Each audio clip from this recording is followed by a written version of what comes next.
Hello, good evening, everybody. Good evening.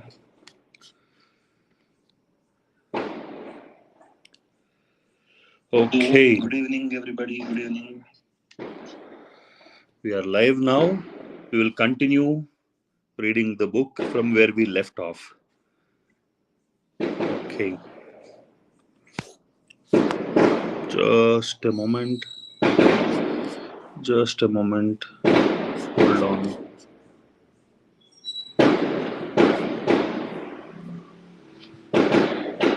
Okay, there is some fireworks going on. All right,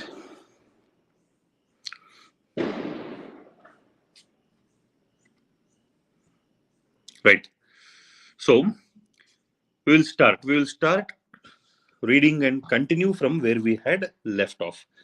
We saw that Mike and Robert Kiyosaki, both of them friends at school, both of them belonging to average families, not so rich, wanted to start a business. They started a business by collecting tin toothpaste, empty care boxes of toothpaste, and then melting it, getting tin from it, and minting money. Minting money means minting coins. And once they realized that it is illegal to do so, they felt very sad. They felt very unhappy that their business failed. Then they remembered Jimmy, his classmate, their classmate, and Jimmy's friends, telling that these are poor kids, and both of them felt we are poor. We will continue from there. Okay. My father was just leaving as I said that. Boys, he said, you're only poor if you give up. The most important thing is that you did something. Most people only talk and dream of getting rich. You have done something. I am very proud of the two of you. I will say it again. Keep going. Don't quit. Mike and I stood there in silence. They were nice words, but we still did not know what to do. So, how come you are not rich, Dad? I asked. Because I chose to be a school teacher. School teachers really don't think about being rich. We just like to teach. I wish I could help you, but I really don't know how to make money. Mike and I turned and continued our cleanup. See, if you realize this here, both of them were dejected, and who is giving them the advice not to give up on their dream? It is the poor dad. It is Robert Kiyosaki's dad telling them that most of the people only keep talking about doing something. You at least tried. You at least tried something and you gained some experience out of it. So he gave a very important advice: keep going, don't quit. At that time, Robert Kiyosaki got curious. Dad, if you are telling me all these things, you definitely know this. And why are you not rich? Is what Robert Kiyosaki asks his father, for which he said, I'm a school teacher. We don't think about becoming rich as school teachers. We just like to teach. He was honest. He was honest enough to understand that he was not in a position to help.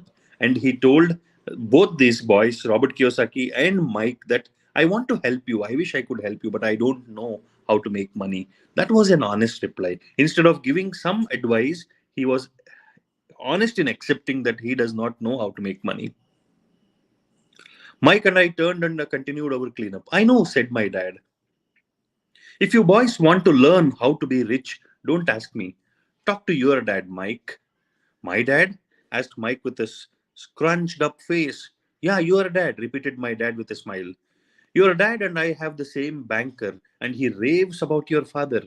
He's told me several times that your father is brilliant when it comes to making money. My dad? Mike asked again in disbelief.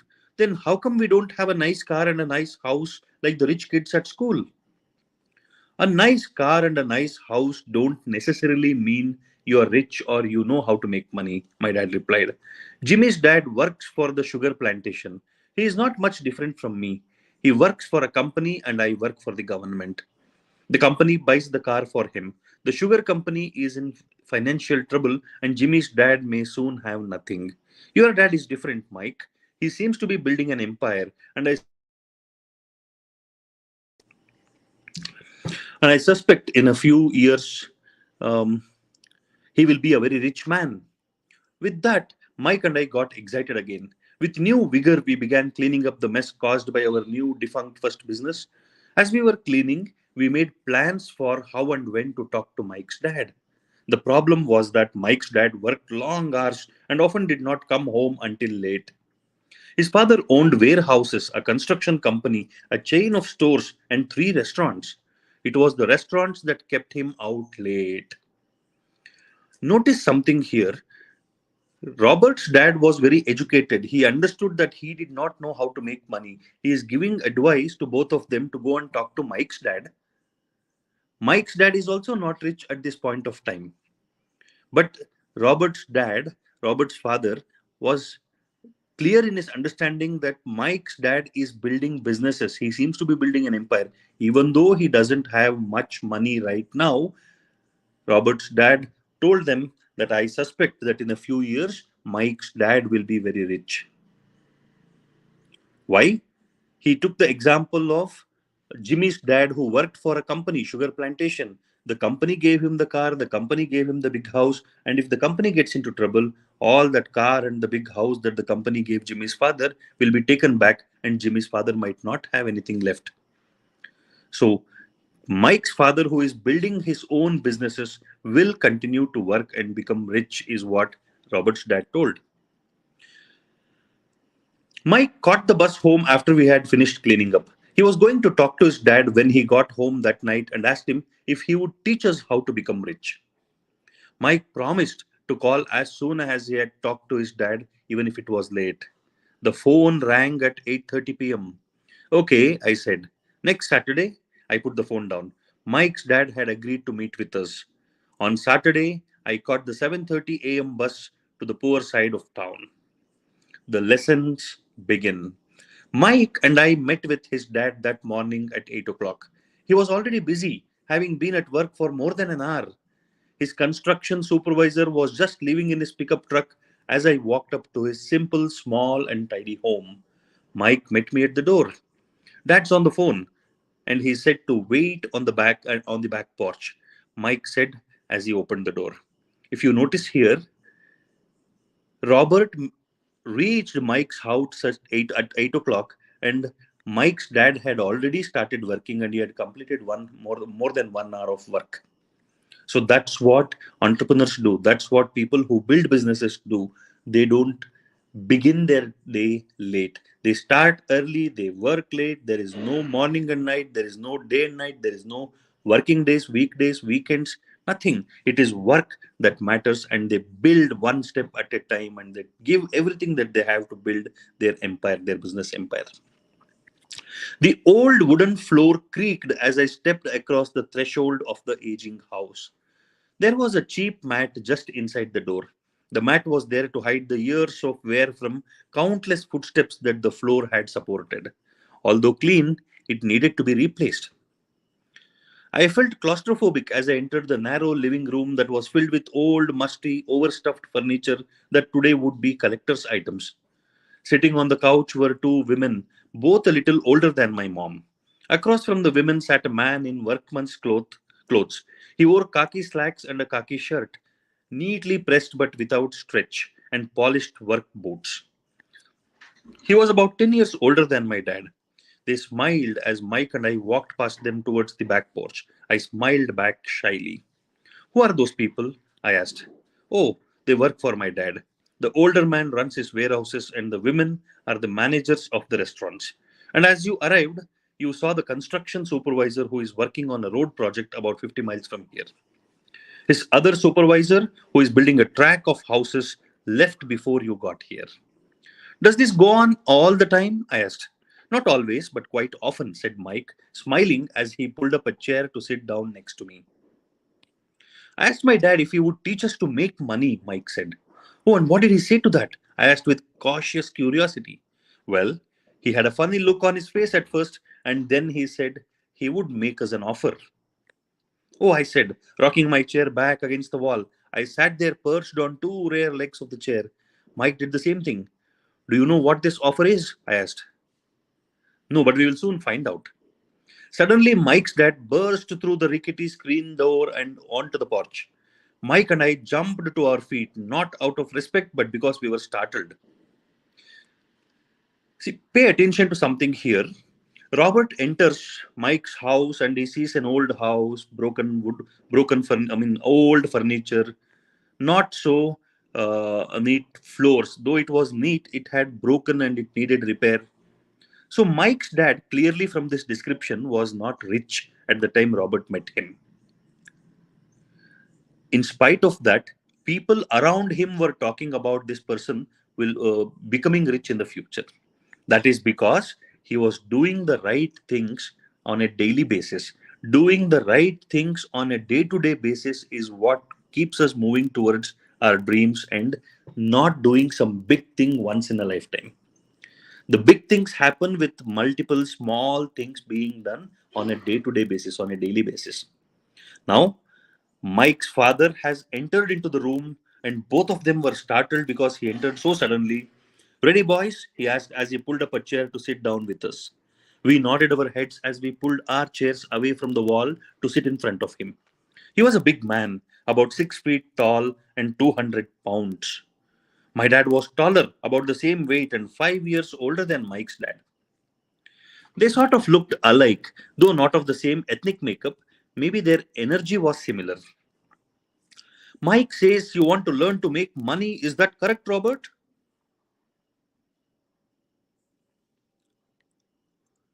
I nodded my head quickly but with a little trepidation. He had a lot of power behind his words and smile. Okay, here is my offer. I'll teach you, but I won't do it classroom style. You work for me, I will teach you. You don't work for me, I won't teach you. I can teach you faster if you work, and I'm wasting my time if you just want to sit and listen like you do in school. That's my offer. Take it or leave it.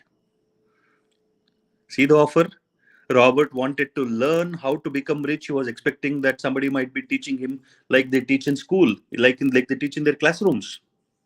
But Mike's dad did not offer him to teach like they would teach in the classroom. He offered that Robert would work for him. You work for me, then I will teach you how to become rich. If you don't work for me, I don't want to teach you. That's the offer that Mike's dad gave Robert. And there was no negotiation on it. He says, take it or leave it. Ah, may I ask a question first? I asked. No, take it or leave it. I've got too much work to do to waste my time. If you can't make up your mind decisively, then you will never learn to make money anyways. Opportunities come and go. Being able to know when to make quick decisions is an important skill. You have the opportunity that you asked for. School is beginning or it's over in 10 seconds. Mike's dad said with a testing smile. Take it, I said. Take it, said Mike. Good, said Mike's dad. Mrs. Martin will be by in 10 minutes. After I am through with her, you will ride with her to my superette and you can begin working. I'll pay you 10 cents an hour and you will work 3 hours every Saturday. But I have a softball game today, I said. Mike's dad lowered his voice to a stern tone. Take it or leave it, he said. I'll take it, I replied, choosing to work and learn instead of playing. An extremely powerful lesson here. He offered to teach. As I always tell, nothing comes free of cost. Nothing comes free. You have to give something to get something. And what is Mike's dad asking these boys to give?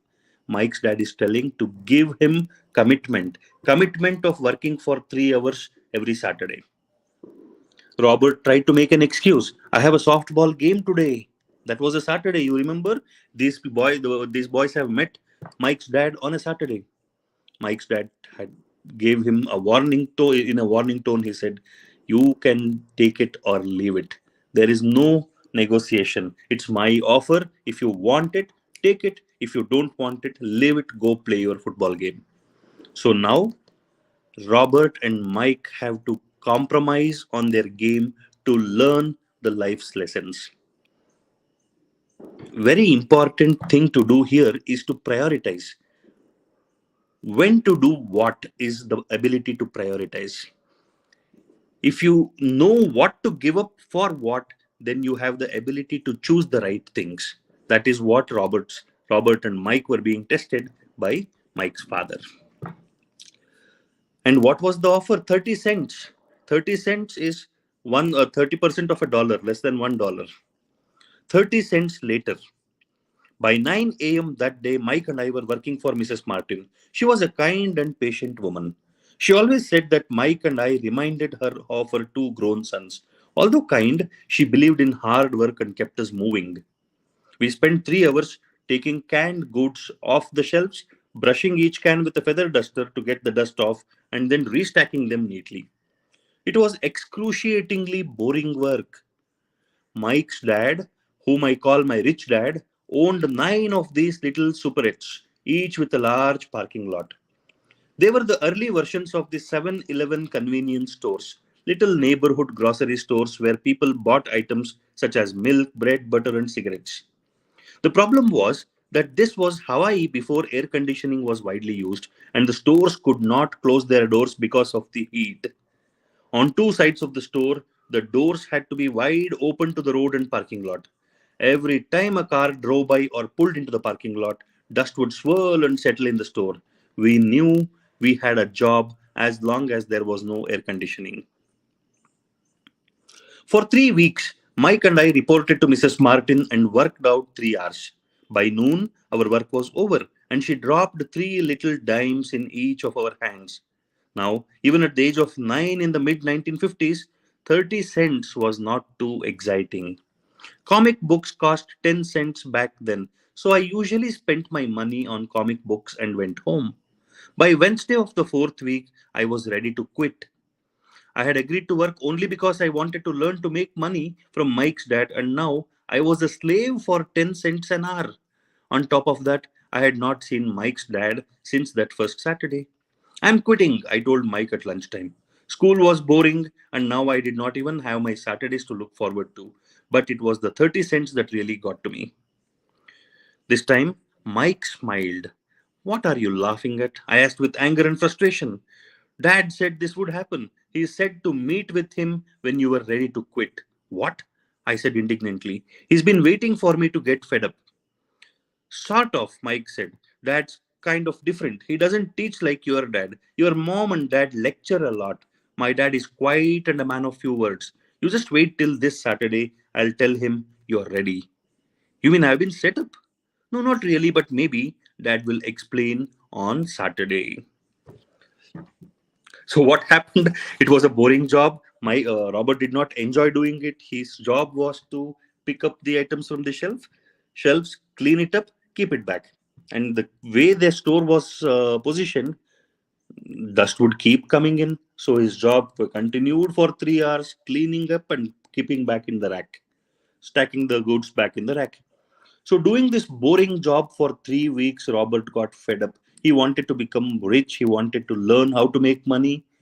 But Mike's dad is not even meeting them. Mike's dad is not even teaching anything. He has told Mrs. Martin to employ these boys for 30 cents, 3 hours, Saturdays. So, school was also boring, and this job that they have taken to learn how to make money is also boring. So, Robert decided to quit. He told Mike that I want to quit. Mike, laughing, smiling, said that his dad had already told that Robert would come to you and tell that he will quit. And he had already told Mike that when Robert comes to you and tells you that he wants to quit, bring him back to me. You see this?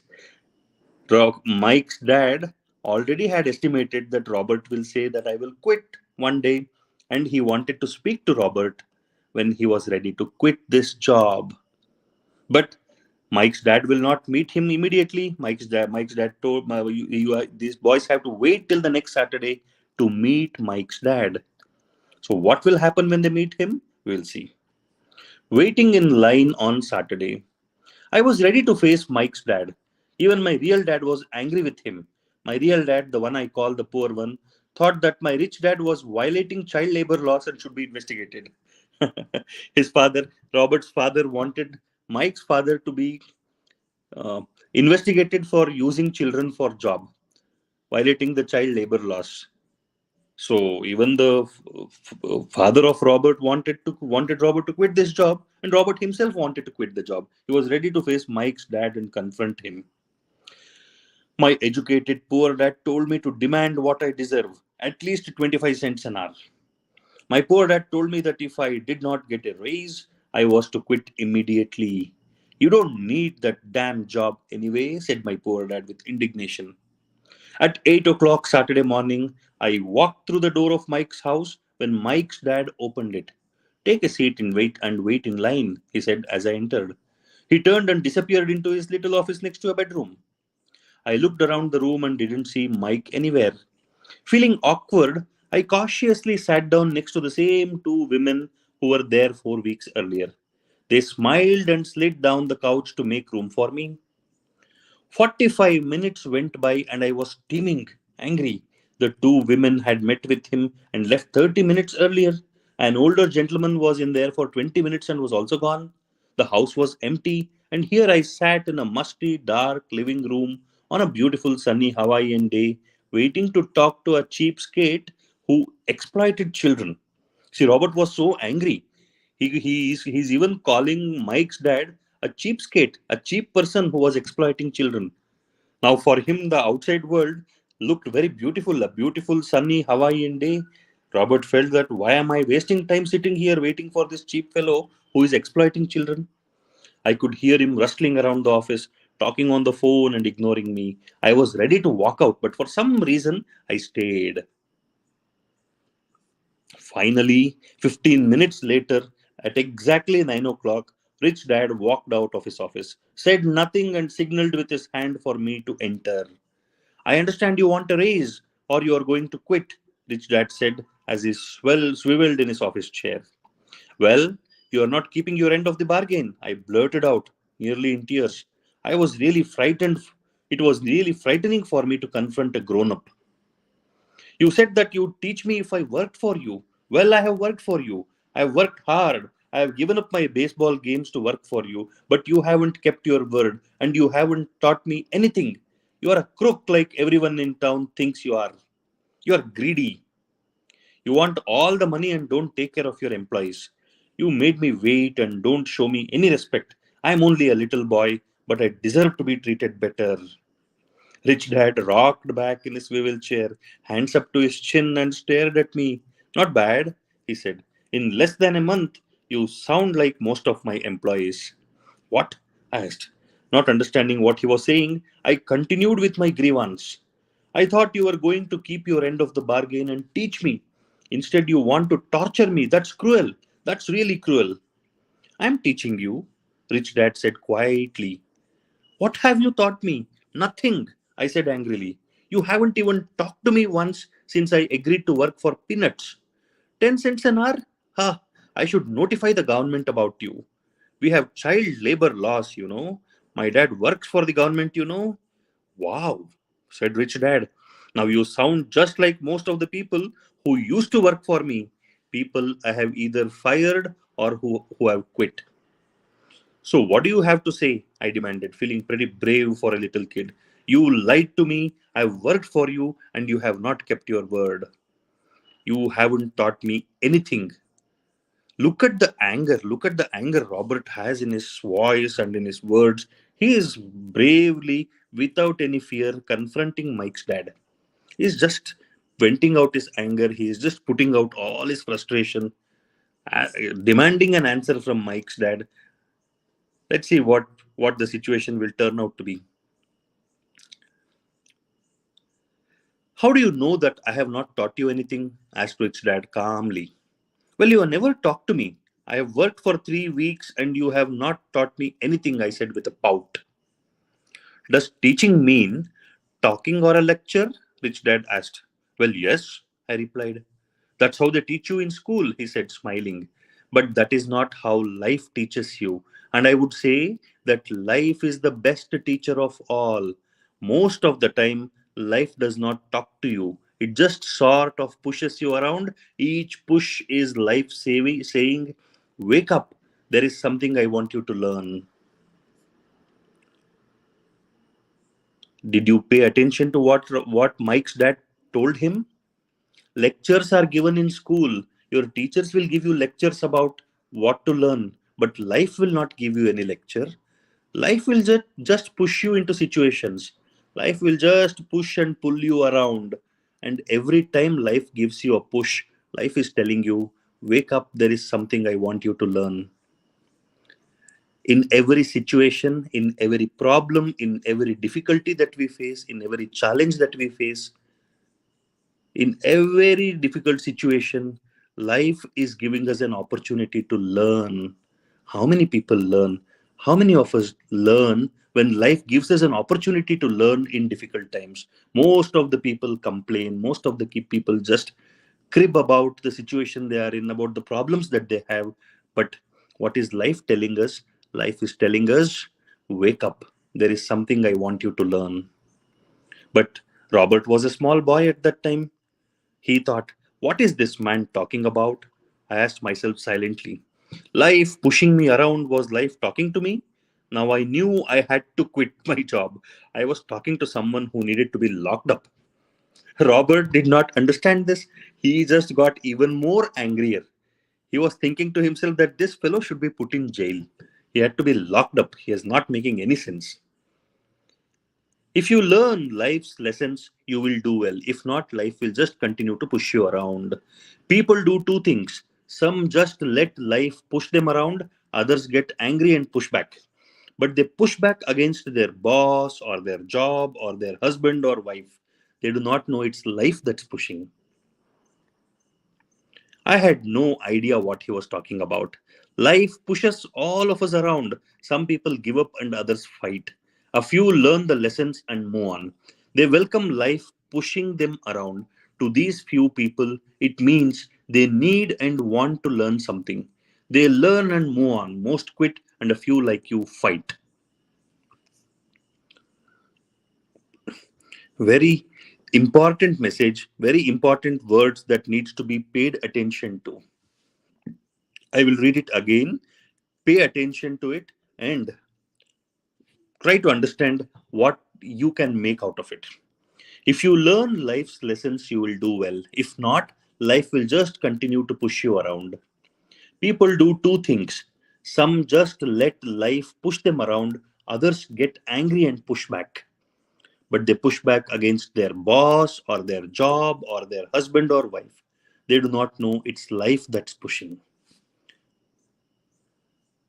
Life pushes all of us around. Some people give up and others fight. A few learn the lesson and move on. They welcome life pushing them around. To these few people, it means they need and want to learn something.